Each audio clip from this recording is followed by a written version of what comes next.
So today, what we'll be covering are the first two we'll probably spend a lot more time on is how do you know if you're ready to seek out capital, and then on the flip side of that, so no slopes because that's the garage. on the opposite side of that, what are capital providers like us looking for? And then at the end, there's some resources that you all can learn more about the process. We can go to the next slide.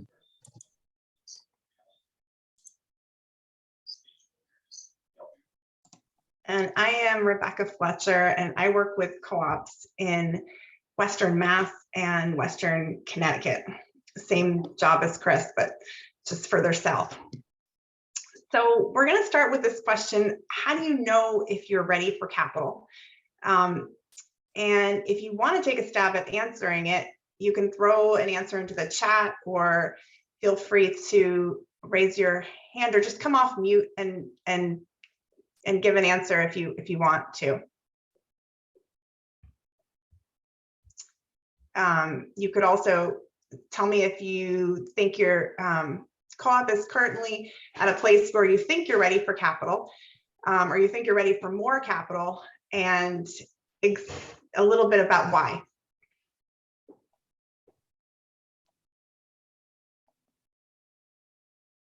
And some of you already thought a little bit about this with the cute animal and the number associated with it. So feel free to elaborate on that choice and what that meant for you to be a cuddly sloth, or, you know, a brave in the cold baboon.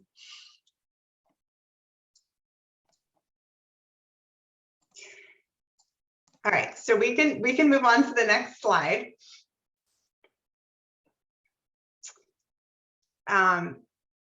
I know there's groups here representing like a wide variety of different business stages. And so some of you represent established businesses that are expanding in some way, whereas others of you are coming more from startups. So to have like a common language, I want to go through the key stages that we move through as we move towards launch. And many of these are the same stages that businesses go through when they expand the business or when they pivot the business, at those moments in time where you'll be looking for more capital. So this first stage, with a new business, you're identifying what problem your business is going to address, who you'll serve. You're going to figure out what consultants you might need to have at the table to help you create your plans. If you're going to need some staff time to work on developing the business, starting to think about a bookkeeper, accountant, attorney, those pieces. Johan, we can move to the next slide.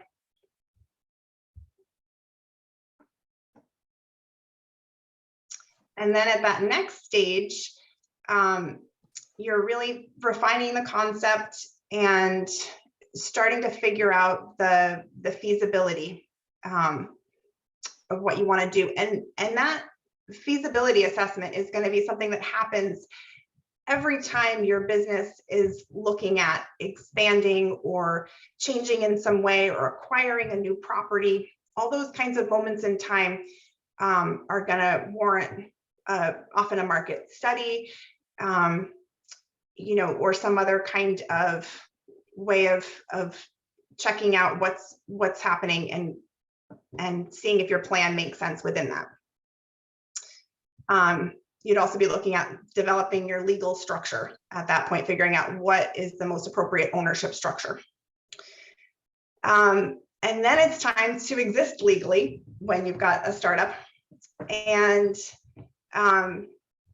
it's pretty self-explanatory. You're opening a bank account, you're actually filing your articles of incorporation, your bylaws, and now you exist for real.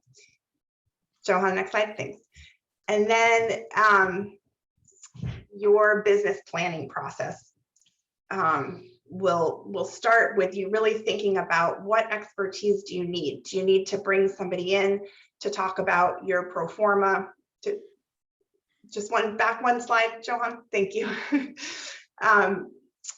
to help you develop your pro forma. Your business plan is usually going to include a marketing plan, a pro forma, project budget, those pieces. We can go to the next slide now, Johan. And then you're at that point where you're starting to talk to lenders, investors, really pursuing financing for what we can think of as hard costs. So not those, not the expenses associated with developing those plans and assessing that feasibility, but the financing for actually launching the business, for purchasing equipment, for purchasing or leasing a property, for those kinds of things that are actually going to get you off the ground. At this point, you may have already had to get funding for some of the earlier stages. And most of the time, that earlier stage funding is grants and gifts and doesn't include debt. So you may have already had to get money to pay for a feasibility study. You may have had to get money to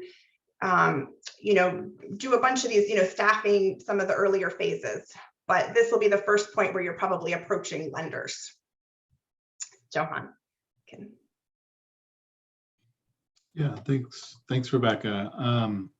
Now, as Rebecca alluded to, a lot of those stages are more amenable to certain kinds of capital and investors. And we were wondering the level of experience that you all have had with different investors. And if you want to type it, shout it out, or raise your hand in the chat, could folks sort of both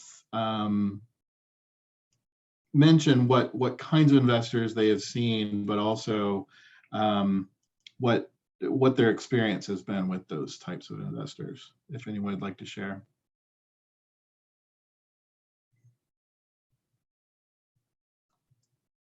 I saw we had a few unicorns when we did the introduction, so we've got a little bit of experience in the audience.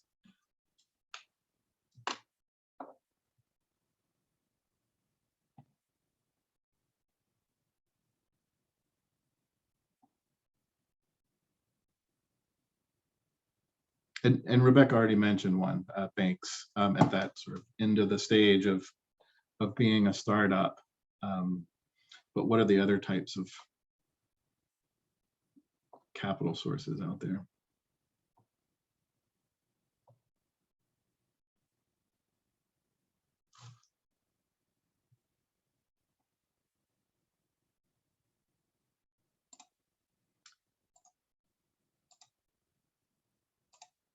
All right, we've got a quiet group. That's okay. We'll keep going. Probably a lot of it is not surprising, but hopefully this slide in particular is really helpful to. You can go to the first type, Johan. So in different stages, as we mentioned, there's probably a point in time where different capital providers are best to approach, particularly in the mission and goal side of things. The best source of grants of financing that's out there is typically feasibility and planning grants. It's probably not a great time to take on debt because there's really not a source of repayment. This is also a great time when barter your own time, so your own in-kind time is a good time to sort of invest in the concept at this moment. We can go to the next one.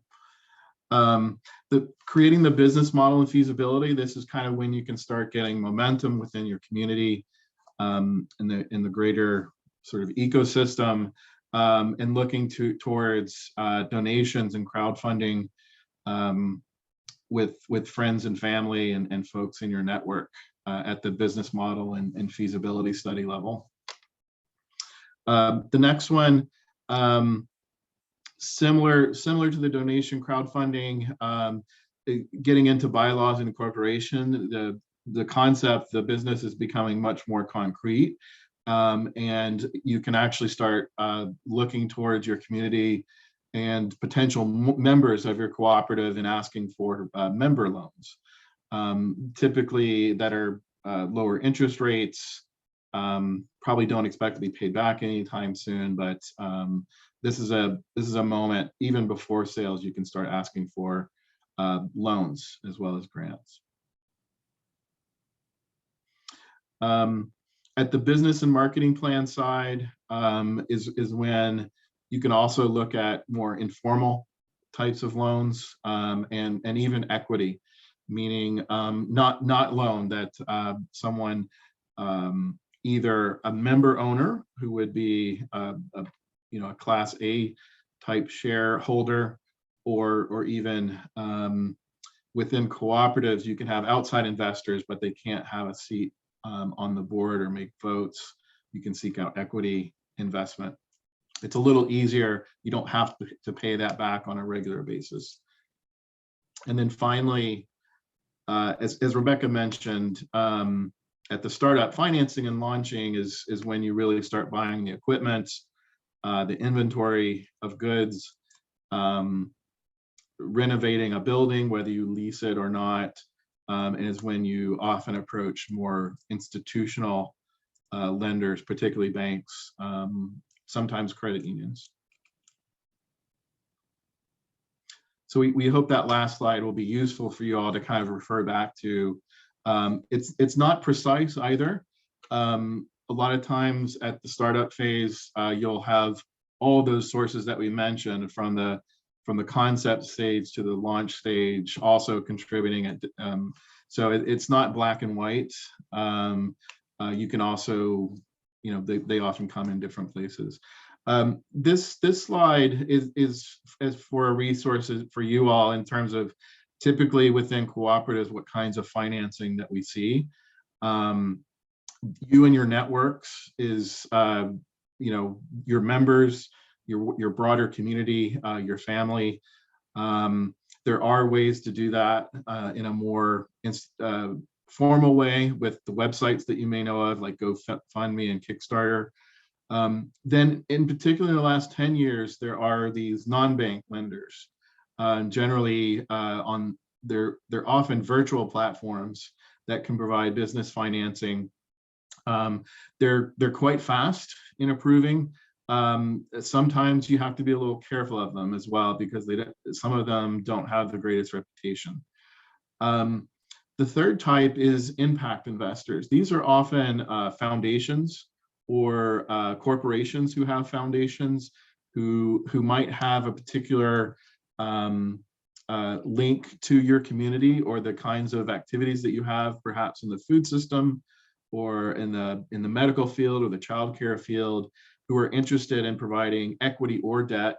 Usually it's not as strict as bank lending, and often the terms are longer and the rates are lower. The one in the middle is us, and many like us, we often partner with community lenders.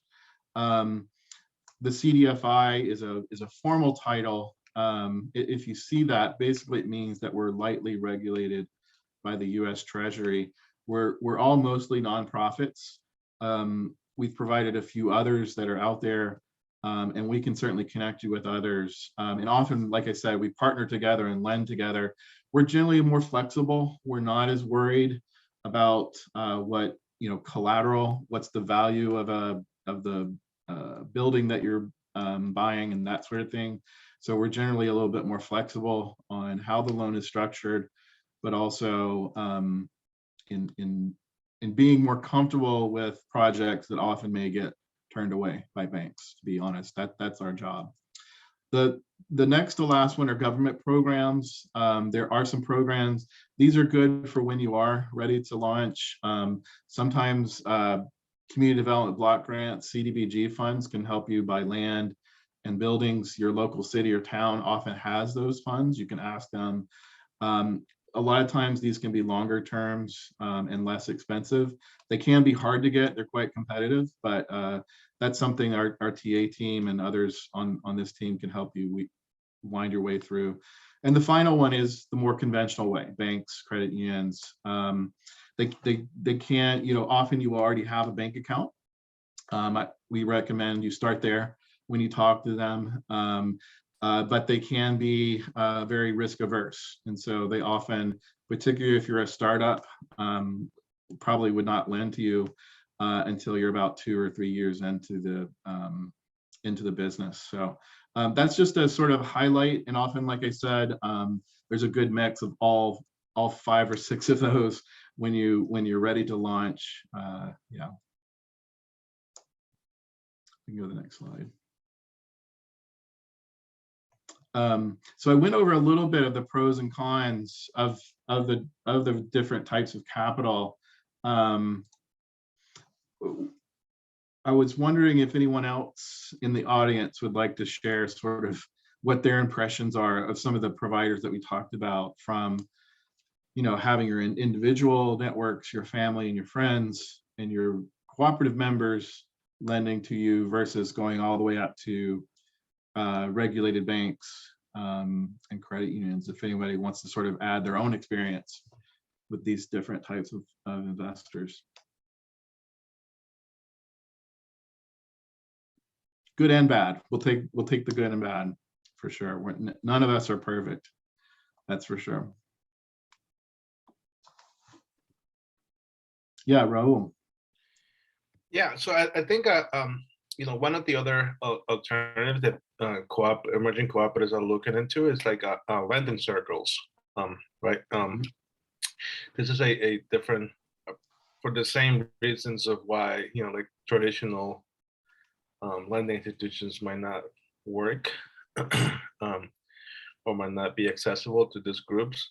Obviously, lending groups, it might be lending circles. It might be accessible for some cooperatives, right? Depending on the amount of capital they need to start, might not be accessible for cooperatives that require, large amounts of capital. But lending circles, like Kiva, it's another looking at it. And what is the other one that's called? I think aunts and uncles kind of approach. I don't know exactly how that works, but that you have to be, you have to have a large community for that, right? Or like come from, like at least like, a middle class, like background. But those are the, like different alternatives that a lot of cooperatives are looking into. And, like CDFIs, if your state has at least a CDFI, but we don't have one in Rhode Island, unfortunately. But, like, so those are some of the different alternatives. Obviously, you have, like, it does not one size fits all kind of approach, but if it is, it's, like, we'll be happy to maybe share some of the what we have experienced. I'm assuming that, like, this is also an opportunity for us to reconnect with other people in different states and share some information and experiences. I think this is always the value in these conversations like this. But thank you.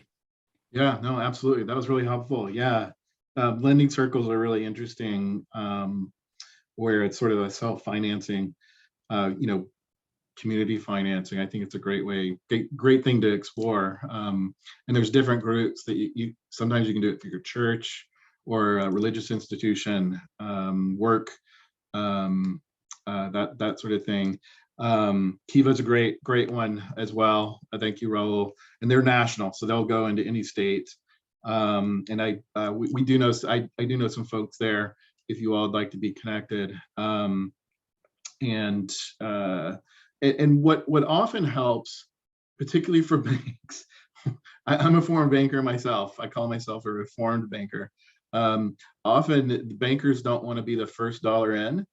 So, if you're able to raise capital through folks like Raul mentioned, Kiva, lending circles, and they sort of see that others are in, then often they get more comfortable. And so in the end, you may have that mix of different capital providers, but usually the more institutionalized, the more they want to be sort of the last dollar rather than the first dollar in. Yeah.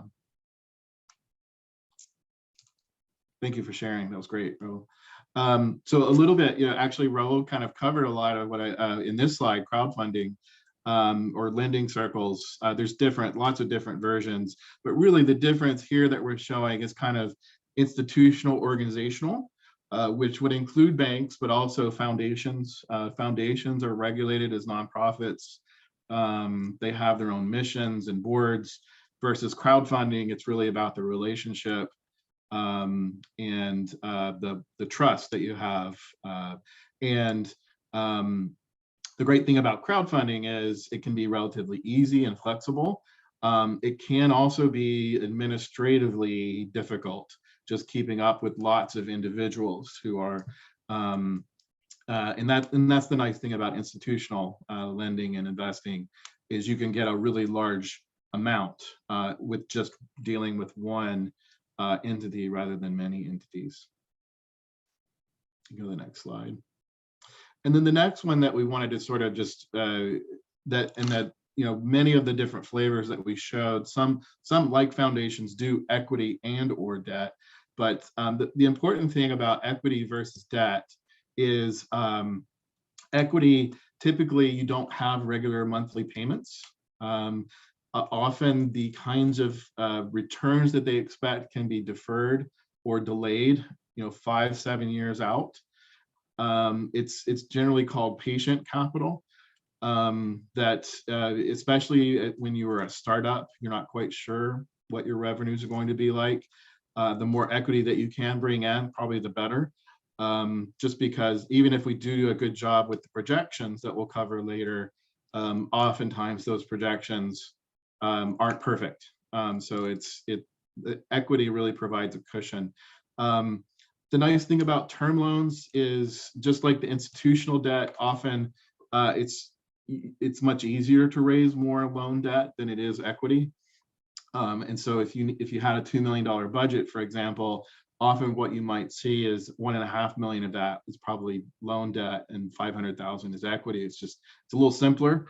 And you can negotiate where you have only interest only periods or payment deferrals for a few months. Again, it just sort of depends on whether it's a bank or someone like us who's more flexible. We can go to the next slide. This is something you might want to come back to later. These are 4 examples of that mix that we were talking about of different types of capital providers. So Yard and a Half is a landscaping worker-owned co-op. Real Pickles is, as the name suggests, they have a great business of selling pickles. Island Employee Co-op is a grocery store here in Maine, and Rock City Roasters is as it suggests, they're a coffee shop. And what you'll see, the dark green parts are the institutional bank debt. And you'll see with Rock City Roasters, for example, there's quite a bit of bank debt there. But if you look at Real Pickles, for example, only 9%. They were actually, it's really, in the resources page, you can actually read a case study about them. They were actually able to raise quite a bit of equity through Rebecca. I'm now blanking on what they call it. Don't worry, it's all good. Yeah. So it was an existing business that converted to co-op ownership to become a worker-owned cooperative. And so they already had this big customer base and some visibility in the region. They buy all from local farmers and sell just within the Northeast to support the local food shed. And so they did a direct public offering, a DPO, and brought a whole bunch of investors in that way, and have done a couple more rounds of bringing in investors since that point in time. That was back about, I don't know, over 5 years ago now. So yeah, good, Chris. Yeah, awesome, thanks. One thing I just wanted to mention, Joe, on here is so the dark green areas are kind of the more institutional debt. When you look at some of the other colors here, the red, it says subordinate debt, seller note. A lot of these are worker-owned conversions. So the existing business owner sold it to the workers, so they were able to provide some financing themselves. And the key word there is subordinate debt. And subordinate debt, don't want to get too technical, but can be sort of considered as equity. A lot of times the payments are deferred, the interest rate is low, and for a bank, what they care about is who's first in line. And so the senior debt is first in line if things go wrong. They always get paid first, and then anything subordinated. So they often will treat that as equity. So if you're able to have someone, either like the friends and family member loans that are here on yard and a half, or the subordinated debt that you see, including member equity, a lot of times those can be treated as equity and get those banks comfortable with lending. Oftentimes you'll hear, just a rule of thumb, that banks require at least 20% of equity versus their 80% that can be a loan. So that can sort of, those types of in-between loans can help you get over that difficulty with banks requiring 20% equity. And both with banks and CDFIs, they really want to see a mix of capital at the table. So like Chris is saying, expecting kind of 10 to 20% of at least of the capital that's coming to the table to finance the new business or the new project, that is equity or equity like. And so we can think about worker owner buy-ins as being part of that 10 to 20%. Those loans from friends and family. If a selling owner is going to remain part of the business, we can think about any loan that they make as part of that equity-like stuff. And then, like Chris was saying, any other subordinated loans. Yeah, and I think the most important part of this is there's no one right way. I mean, all of these conversions, these financing happened and were successful. So there's no one right path. I think the most important thing to think about is both who you want to be involved with for the long term. Do I really agree with this organization or this individual, and can I be in business with them for the next 7 to 10 years? And more importantly, can we afford these payments? Particularly as a startup, taking on debt that has to start being paid back immediately the next month at a really high interest rate can burden you and really hinder you from paying basic expenses. So that's one thing that we can help take a look at for you as well, is both sort of evaluating the kind of investor that you want, but also can we afford the payments? Can I jump in for a second? Yeah, please, Carolyn. The other thing that I think is important to point out is that even though all of these might, in this example, might have been part of the package to get to the purchase of a business, they're not necessarily happening all at exactly the same time. And with a startup, you have even more of sort of a runway to get ready and figure out how do you get ready to where you're comfortable taking on a loan. So it may be that Rebecca gave the example of the direct public offering. That is very effective going to your community for investments, but it's not inexpensive. And so if you're planning on, if you need to spend, $20,000 or more on legal fees and filings and publicity, maybe you start with the friends and family or the sort of just donation crowdfunding to raise that $20,000. And then that sets you up for this bigger community fundraising campaign. And then that you might later leverage to get like a line of credit from a bank or a CDFI. So, you know, you have an opportunity to be strategic about sort of phasing these so you're not going first to debt, unless that's really what's comfortable and what you can take on. Yeah, and one other example to that, just to complement what you said, Carolyn, is in Rock City Roasters, for example, while they were developing the cooperative and doing all the planning work during those soft cost stages that Rebecca covered, the individual workers were saving a portion of their salaries each week or each pay period to build up towards helping with the purchase. So that's something that can happen, way ahead of the larger influx of capital that comes at the end. Thank you. I also just want to, before we go away from this slide, just add that these all represent a different set of relationships. So they are a way of getting money to the table, but they're also a way of demonstrating interest and excitement and support from a bunch of different sources. So these are all relationships. These are representative of relationships within your community and with different entities. And so for a lender, for a bank or a CDFI, they're going to find it really meaningful to see that these different flavors of money came to the table, not just because they don't want to be going it alone financially, but also because they want to see evidence that people really put their money where their mouth is, that they can see that folks are supporting you, that folks want your business to exist and succeed.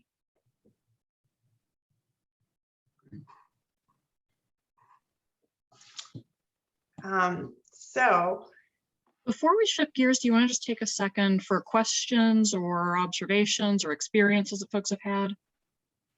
Please. Sure, yeah, I'd love if anyone wants to share, for sure, kind of how they've done it in the past.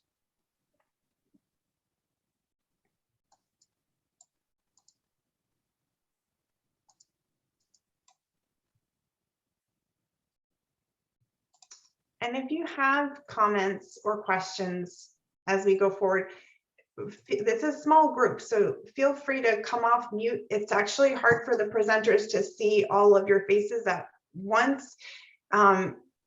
So it's a little hard to see the hand that's virtual. So if you want to just come right off mute and say, excuse me, you can pipe right up and we can pause for your questions, which we would welcome. So this next part is just about kind of what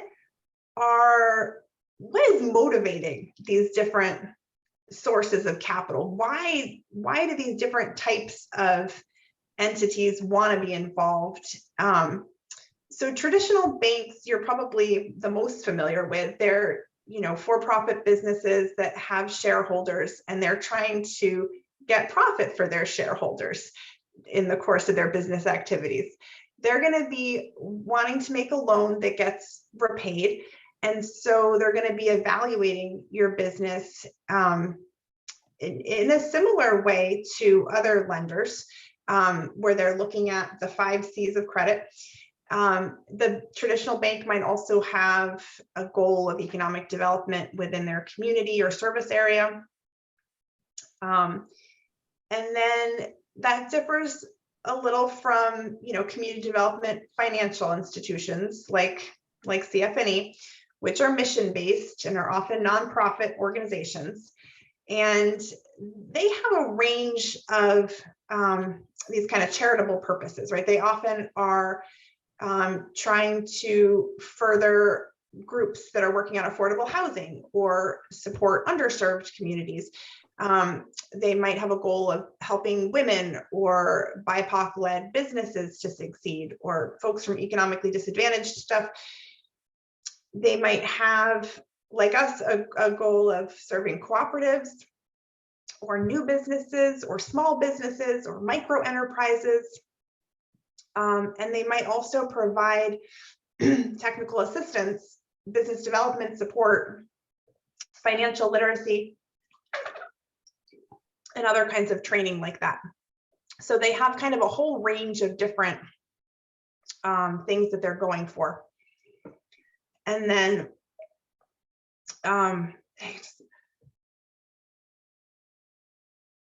you guys are also probably familiar with foundations. And then, you know, so grant making organizations with, you know, their 501c3s, they'll be making gifts for charitable purposes, poverty, religious. And then for you and your networks, this is, you know, people who might be consumer members at your business. This is friends and family. This is worker owners. Oftentimes they're stakeholders, people who are in your community and really want the business to exist, or people who care about you as an individual. Yeah, thanks. So the dreaded 5 C's of credit. We like to look at them a little different than kind of the typical way that bankers would. But this will give you a sense of just about any lender from your existing network to the impact investors like the foundations, folks like us and lenders. We're all going to sort of investigate these different aspects of your business.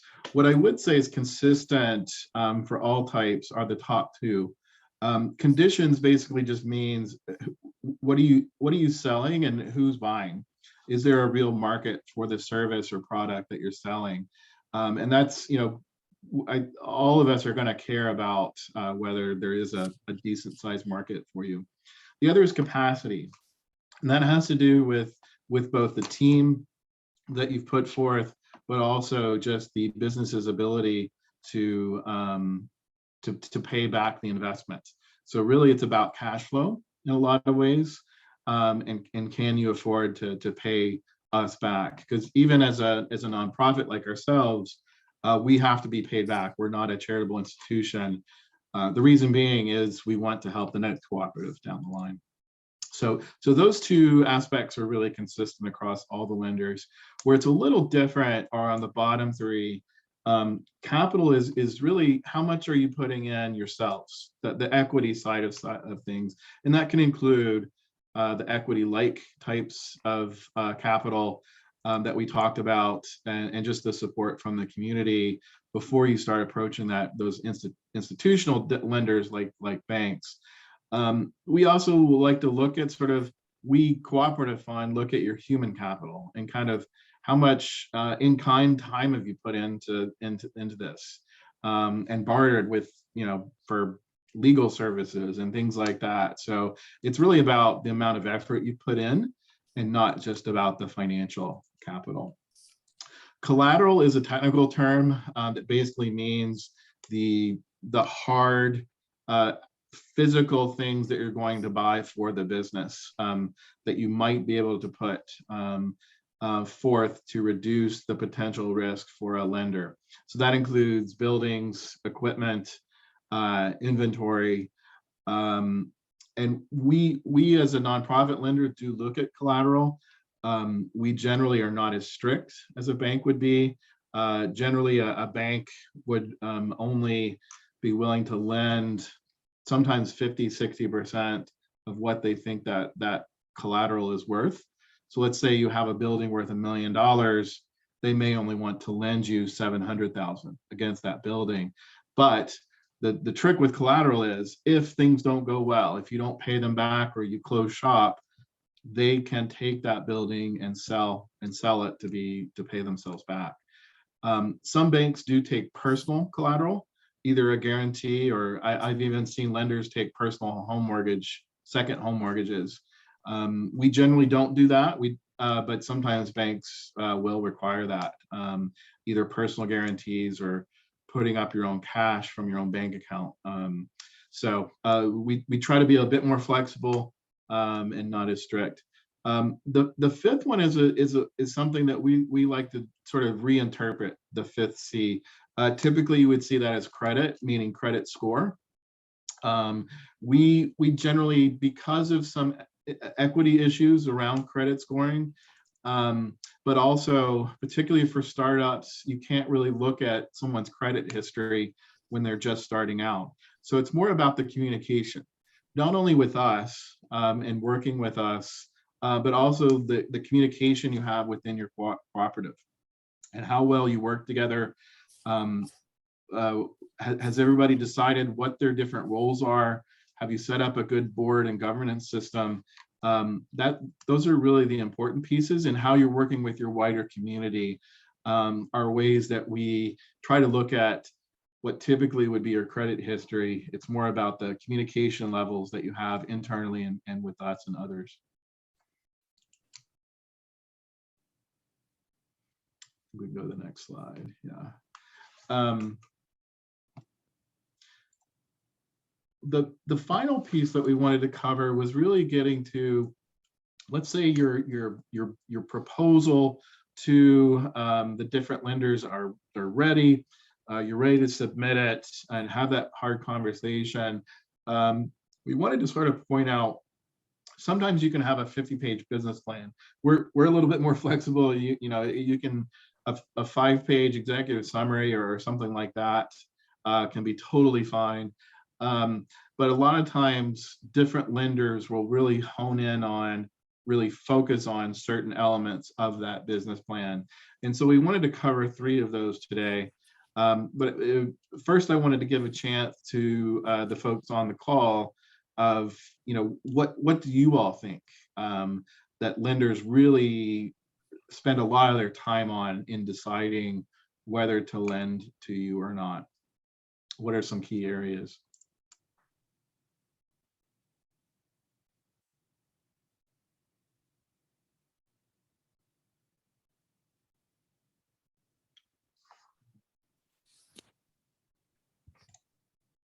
And feel free to type or jump in verbally. Yes, definitely the business plan role. Thank you. And just if you could, Raul, or anyone else, which parts in the business plan do you think are most important? Marketing capacity. You know, those are the you know, like areas, and honestly, it you know, like however you feel, and I've worked with cooperatives who have honestly have created 2 different business plan, right? One to present to the, you know, like lending institutions, and a more based on reality of what they can actually do. You know, like I'm not saying that, you know, that one is a fraud, the other one is real, but let's be real. Some of them are more focused on satisfying the eyes of the needs of the lending institution, and less of the actual, you know, like satisfying the members who create this business plan.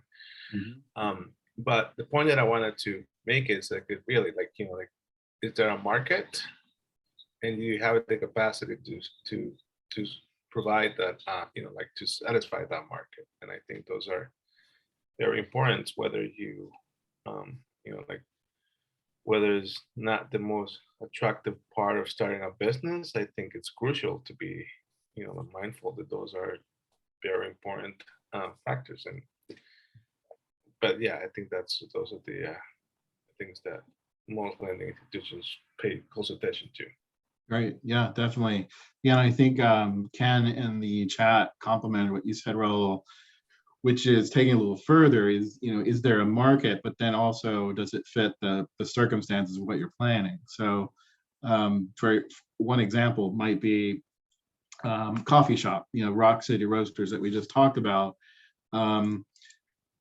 They're, you know, if there's 5 coffee shops in your neighborhood, there's obviously demand for coffee, but can they take on 1 more coffee shop versus being only 1 of 2? Or if you're thinking about, hey, we're going to open a third location, it's really about not just the market, but also how much can the market absorb. Absolutely. So you can be very small. You can start out as a very small cooperative, and that's a lot of times cooperatives start out that way, and even pilot things, just kind of selling things on the side, testing things out, and really doing market research by selling in small lots with low investment, and sort of testing the market there. Did you want to add something, Ro?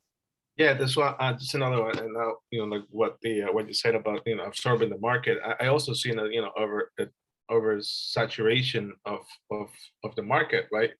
I have seen, like cases where in just one main street within a 4-block radius, there's 3 taco shops. How many, like what makes this different than the other? And what that does is that it's forcing each of them to, like really be innovative, but in most cases, that innovation means providing a much cheaper product, which it can work, like to attract customers in the first place, but it's not a long-term solution. And, put the other one as disadvantage, and that market decision right there, it's kind of like, it gives you an expiration date for your business, right? How long can you actually maintain that? So that's another, point that, like, can the market absorb that, is there enough market, and, like oversaturating the market is also something you have to be really careful about. Right, absolutely. Yeah, and thank you. And our friends at IPLAM mentioned one really important, and you touched on it a little bit, Raul, is one of the important pieces, and I would say it's probably the first thing that bankers look at, is the economic financial plan, or financial projections are very important in terms of seeing if you can pay us back, basically the principal and interest. So very good point. Thank you. Yeah, and the other things, the other items that we wanted to talk about, we can go to the next slide, Johan. Thanks everyone for sharing. Where we, Matigo, is a little bit from our perspective, particularly from startups. A lot of times, as you're starting, where we're really going to evaluate you is just how well do you work as a team, and how you set up the different roles, and the skills that you bring to it. It really depends on the business and how much experience you need. If you're a manufacturing business or a technology business, you probably need somebody in those that has some industry experience. And really, it's about sort of evaluating how much you've spent time in putting this business together and working together as a group. Yeah, and you can go to the next slide, Johan. And then the other thing that we really want to emphasize from the beginning, because sometimes it's covered after the business is started, is really think about your bookkeeping and financial management, and how you're going to do it. And a lot of times what you can do, you may have someone who's comfortable with accounting and financing, financial reporting. You may want to outsource it, meaning you could hire a part-time bookkeeper. A lot of independent accountants out there can spend 10 hours a week on your books. And so you don't have to require that an employee or a worker owner does it. It's also good to separate duties. So someone who handles cash, you probably don't want them also to be the ones who are doing the reporting and the entries into the accounting system. And then also just, what system you're going to choose. Some cooperatives, a lot of cooperatives do start out with just a simple Excel spreadsheet, particularly in that pre-development stage. That's totally fine. And then move into something more formal, like a QuickBooks system. Yes, and very good point, Ken. Know your numbers are your friend. Both, and we stress this for two reasons. One is, we're bankers and we care about how you're doing so that we can be paid back. But the other thing is, it's having that system set up well and running well is going to help you make decisions when things are changing quickly or not going so well. The financial reports really help you dig in to find where those problems are. We can go to the next slide.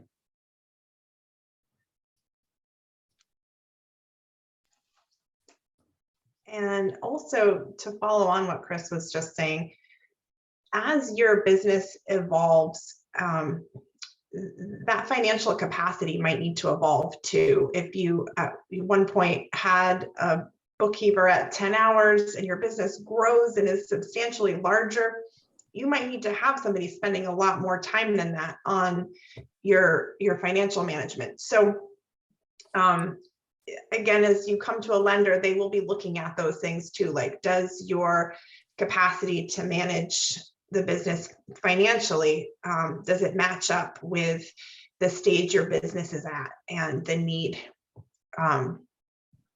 So moving on to pro formas. No, sorry, Johan, that I didn't get started on this slide yet. Chris's slide got me thinking. So it's a way, this beautiful weather graphic that Carolyn pulls out here, I love, because it's like really helping us think about like, what can we expect the business to do financially in the future. And in particular, it's going to be built around a set of assumptions. You're probably even going to have like a tab on your pro forma that explains what each of your assumptions are that you built these numbers, these projections with, and where did each one of those assumptions come from? So if you have some that came from some market research, if you have some that that came from these different places, your knowledge of the industry within which you work, how many staff people you need to staff a cafe of this size for this many hours a day, what you need to pay those people to be competitive, all those different kinds of assumptions are going to get listed out in the pro forma as you build it up. And it's really important for there to be a consistency between the narrative of your business plan and what the numbers say. So if you say we're going to go 6 months with 3 staff people, and then we're going to hire a fourth and fifth staff person in month 7, you want your numbers to agree with that in the same way that your narrative and your business plan lays it out. And sometimes there are things that you're going to have to guess about as you build your pro forma, but you can still explain, you can still put a note in to explain why you're making that guess, how it's based on certain things that that make it sort of the best guess that you've got at this point. All right, now we can go on. So on. I'll just add one thing, Rebecca. I mean, the old joke about business planning and projections is the moment that you create it is the moment that it's wrong. So, I often just recommend not trying to make it perfect, because usually, you either do better or you'll do a little less than you had hoped for. Really, the exercise of doing it is the most important. And then as you go along, just checking it and seeing, how did we do? We projected $1 million in sales, but we only got 800,000 this year. What happened, and how can we make adjustments going forward? It's the final product of line by line exact numbers is less important to just the overall, can we do it, part of it, as well as just checking in on those projections over time, and less about it needing to be perfect. Sorry, thanks. Absolutely, Chris. And I think it's important to say too that this process is something that you'll be doing on an ongoing basis. So if you're a food co-op, and you're the GM, you're probably going to be throwing numbers into that pro forma every single week as they come in and become available, so that you'll have your sales numbers for, May 25th of last year, when you need it again a year from, so that there's a lot of ongoing work that's going to be happening with your projections. And every year you'll be doing a budget for the year ahead. So you'll be tweaking things as your industry shifts and as new reality enters the picture. In terms of what your lenders are going to be looking and focusing on when you're bringing a pro forma to a lender, are these three things, these three financial things. The projected income statement. So that's your project budget. So looking at like what is your, those are the sources and uses, sorry. Your Chris, can you explain about the projected income statement? Yeah, that's your profit and loss, just to, basically how much revenues you expect to have coming in, and the expenses, paying your staff, your rent, and does it work? Do we have a profit at the end of each month? So that's probably your most important statement that you're going to create for your projections. And then your balance sheet and your cash flow. The balance sheet is really just tracking some of the assets that you need to purchase. Particularly, you need to track your inventory, especially. The lenders are going to be really interested in what will that projected balance sheet look like right at that moment when you're closing. So if you're closing on the loan at the same time that you're closing on a piece of property and you're purchasing a set of equipment, what are all those different pieces of that puzzle going to look like at that moment in time when you go to close on that loan that you're seeking from the lender? So it's funny because you're doing a little bit of a projection in order to get to that moment in time. And then the projected cash flow, we really focus on a lot, wanting to look at, for a new business, really wanting to see a full 24 months of broken out by month. What is your starting balance? What is your income? What is your expenses for that month? What is your net, and what does that leave you with at the end of the month? And then that goes up to the starting balance of your next month. So we can see, are there any points in time where it looks like you're going to be dipping into the red, or does it stay above zero, hopefully with a little bit of a buffer the whole way through? And as you are doing a projected cash flow for a new business, you're going to be having a ramp up phase. So you're going to be having some way in which that that cash flow will, the income won't all come immediately on your first month of opening your doors, or your first month of, being done with the build out of your new store, or whatever it is. There's going to be a period of time where customers find you, as you guys all know. And so your lender is going to be looking for that too in your cash flow projection. And then your sources Chris? I was going to add something about the cash flow. The reason it's really important, especially for startups, we're working with a childcare startup right now. And I'll just give one example. So their biggest source of revenue is the state of Maine. They're going to be paying for some of the childcare costs. If you only look at the profit and loss, it'll look like they have a great amount of income, but most of that is in an amount that is due from the state of Maine that it takes 3 months to be paid back. So while you might look profitable because you book the revenue the moment that child comes in that day, but you're not getting paid until 3 months from now. That's why the cash flow is really important. Sorry. Yeah, no, that's helpful. And I think also it's important to note that in your projected, as you look at your income statement, it's not going to show your debt service. So that's where in your cash flow is where your lender is going to look to see how are you repaying your debt? How is the principal getting repaid to any sources that you've borrowed from? And that'll just help us see if the repayment process is going to work from your different sources.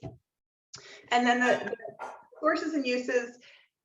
This is for this is your project budget for your startup of the new business, or in the case of an expansion or new acquisition, we're also going to need a project budget that includes what are all the different sources of that are funding that new project, and how is it all going to be used. So all those different places we've been talking about where money might come from, all those different flavors of capital, and then the major ways that it's going to be used, whether that's build out or purchase of equipment or working capital, or the different aspects of your project, purchase of all the inventory.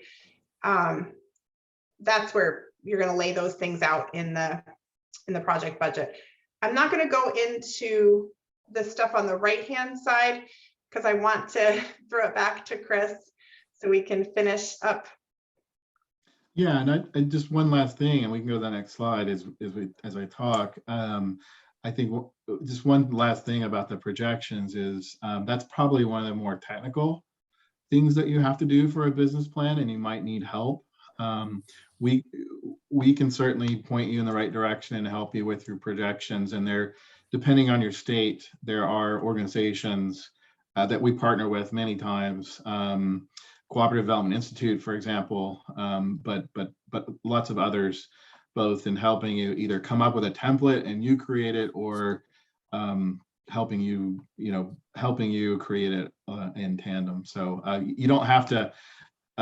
You're not out there on your own. We can certainly find ways to help you put those projections together. The last thing we wanted to do is just give you a flavor of what our application process is like. It's not that terribly different from anyone else. We do try to be a little bit more responsive and fast than what a typical bank might do. But basically, some of the themes that we would say is get in touch with us early. And I would say all types of lenders. You may, even if you don't have your full business plan, especially with the bank that you may have, you may already have probably even once you form that cooperative, you probably open a bank account at the same time. It's good to just go ahead and meet them and have a conversation with them about your plans, even if it is a blank bank. With us, we like to get in there when it's messy. Nothing has to be perfect.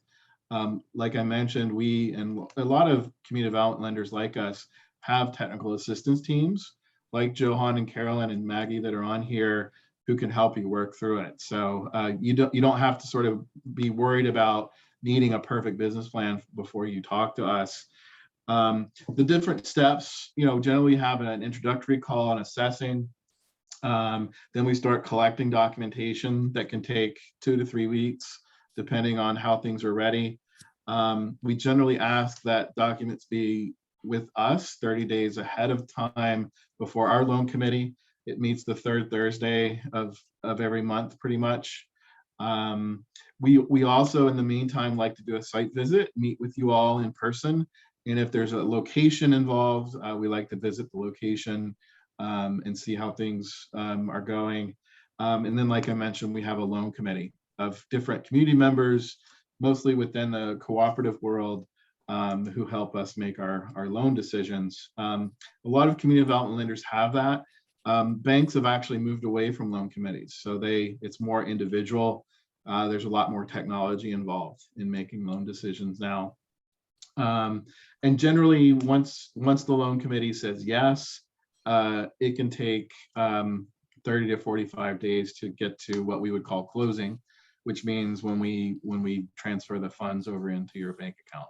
So that's just a generally rough list of kind of our process, which is roughly the same with other community development lenders.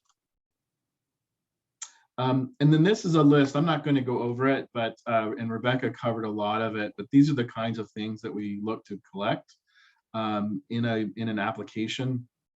You all can refer back to it. We covered a lot of it. Some of it is sort of governance and legal type things. Business plan is probably the biggest with the projections. And if you're a startup, past 2 years, past couple of years of financial performance is sort of NA. So, but this will give you a sense of what you need to collect. And most of this is probably true for most lenders that are institutional, including foundations and banks. And this is where we're going to stop. I don't think we need to cover this much, but once you get the slides sent to you, these are all hyperlinked and you can go to these different sources. Most of them are case studies to learn more about different ways cooperatives have financed themselves. If you're just starting out, the startcoop.coop model ownership model canvas is a great way to start those conversations with your group about how are we going to form, how are we going to run things.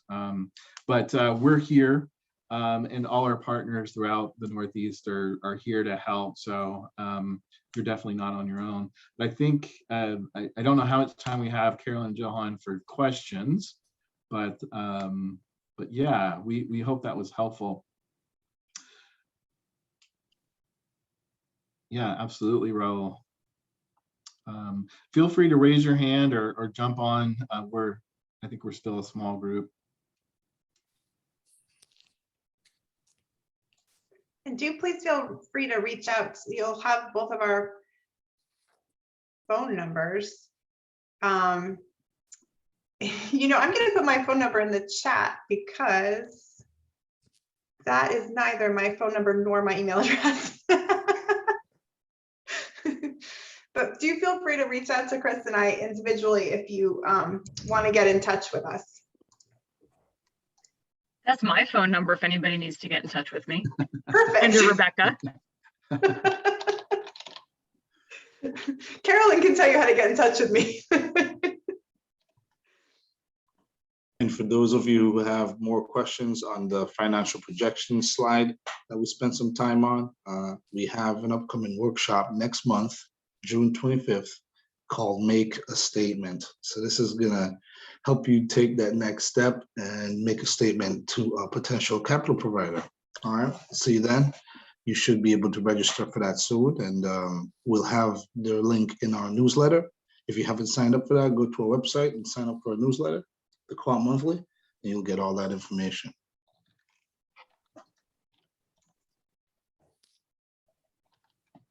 Great. Yeah, thanks everybody. Thank you so much for joining us. Thank you. Thank you. Thank you.